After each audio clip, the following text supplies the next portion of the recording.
Loan apps case में FIA की कार्रवाई। रावलपिंडी से 9 अफराद गिरफ्तार। एफआईए के साइबर क्राइम सर्किल रावलपिंडी ने ऑनलाइन कर्जे देने वाली एप्स के मामले में ब्लैकमेलिंग में मुलव्वस मुतअद्दिद मुल्जिमान को गिरफ्तार कर लिया है। तर्जुमान एफआईए के मुताबिक छापामार कार्रवाइयां सतपुर रोड रावलपिंडी में की गईं, जहां से 9 मुल्जिमान को गिरफ्तार कर लिया है।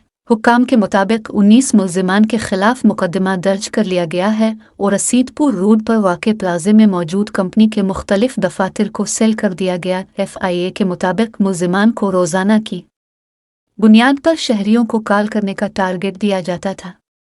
ऑनलाइन कंपनी में मुख्तलिफ सेक्शन बने हुए थे।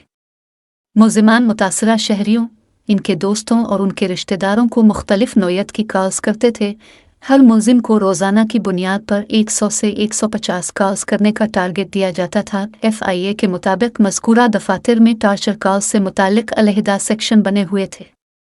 हर सेक्शन को कॉल्स करने के हवाले से अलग अलग काम सौंपे जाते थे। D0, D1, D2, DS1, DS2 और DS3 के नाम से सेक्शन बने हुए थे। तर्जुमान एफआईए का कहना है कि मज़कूरा लोन एप्स के ज़रिए मुल्जिमान के ज़ाती डेटा तक रसाई हासिल की जाती थी। बाद अज़ा मुल्जिमान मुतासरा शहरियों को हरासा करते थे। छापे के दौरान बड़ी तादाद में दस्तावेज़ात, कंप्यूटर्स, लैपटॉप्स, सिम्स बरामद कर ली गई। एफआई का कहना है कि मुल्जिमान को गिरफ्तार करके तफ्तीश का आगाज़ कर दिया गया। दीगर मुल्जिमान की गिरफ्तारी के लिए छापे मारे जा रहे हैं।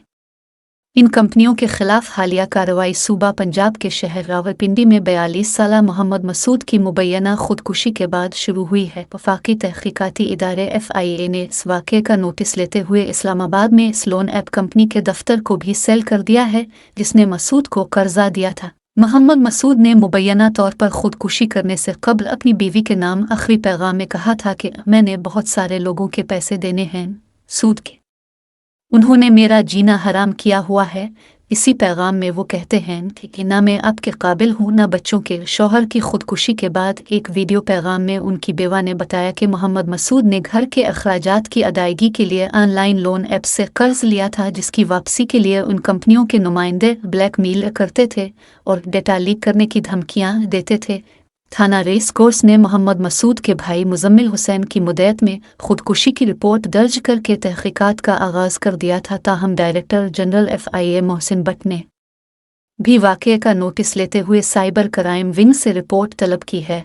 एफआईए के मुताबिक वाक़े में मुलव्वस अनासिर को जल्द गिरफ्तार करने के अहकामात जारी करते हुए डीजी एफआईए ने हिदायत की है कि कर्ज के नाम पर शहरियों को हरासा करने वाले अनासिर के खिलाफ सख्त कार्रवाई अमल में लाई जाए। एफआईए के मुताबिक साइबर क्राइम सर्किल रावलपिंडी ने लवाहिकीन की दरख्वास्त पर मोहम्मद मसूद को मौसूल होने वाली कॉल्स पर तहकीकात का आगाज़ कर दिया है, जिसकी सरबराही इंस्पेक्टर बदर शहजाद कर रहे हैं। तहकीकात के तहत इस्लामाबाद में G8 सेक्टर में 2 छापे मारे गए और लोन ऐप कंपनी के दफ्तर को सेल करते हुए मुतअद्दिद लैपटॉप और कंप्यूटर कब्जे में लिए गए। एफआईए के मुताबिक security exchange commission of Pakistan से भी गैर कानूनी लोन ऐप्स के हवाले से मालूमात ली जा रही हैं, जबकि गैर कानूनी लोन ऐप्स को ब्लॉक करने के लिए पीटीए से दरख्वास्त की जाएगी। वाज़ेह रहे कि मोहम्मद मसूद के भाई का कहना था कि उन्हें पीर को इत्तला मिली कि उनके भाई ने अपने घर के स्टोर रूम में फंदा डालकर खुदकुशी की। मुजम्मिल हुसैन ने सहाफ़ियों को बताया कि बेरोज़गारी से मुतासरा मसूद ने इब्तिदाई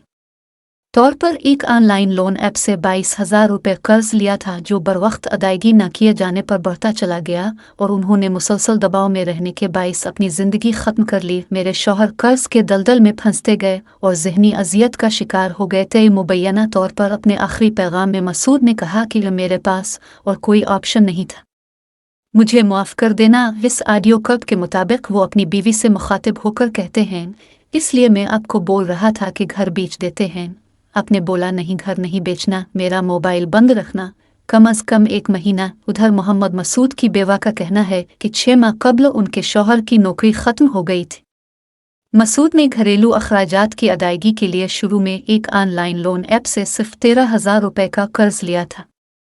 क्या इस तरह के लोन ऐप्स पाकिस्तान में चलने चाहिए या नहीं? अपनी राय का इजहार करें।